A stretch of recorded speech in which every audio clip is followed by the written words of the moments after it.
अदनान, ईशा क्या कह रही है? बेटा वो एक छोटी बच्ची है, ऐसे ही बोल दिया होगा उसने। अदनान, ईशा की बात का क्या मतलब है?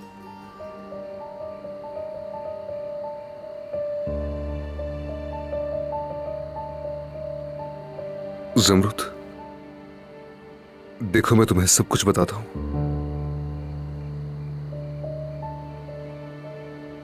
क्या आप नहीं है मेरे बाबा? बाबा मैं ही हूं तुम्हारा। तुम ये क्या कह रही हो? मैं ही हूं बाबा।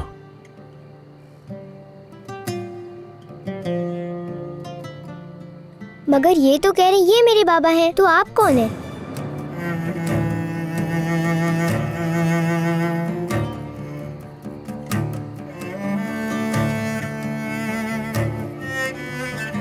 हाँ कहा तो है,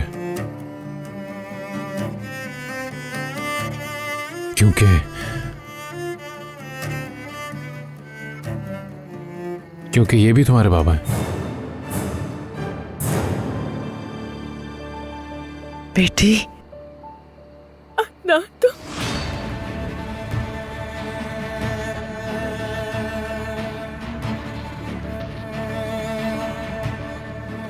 अंकल, मेरे बाबा आप नहीं है, मेरे बाबा तो ये है सैनान। प्लीज बाबा मुझे अपने साथ ले चले, मुझे यहाँ पर नहीं रहना।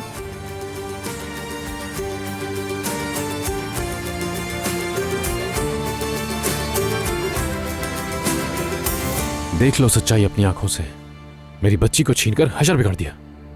तुम लोगों में जरा सा भी एहसास है तो ऐसे मजीद अजियत नहीं दोगे। सिनान साहब, शायद आपको बिल्कुल अंदाजा नहीं है कि आप क्या कह रहे हैं। ईशा यहीं रहेगी, अपने घर में अपने खानदान के साथ। मैंने एक बार कह दिया, दोबारा नहीं कहूंगी। मुझे अपने बाबा के साथ जाना है।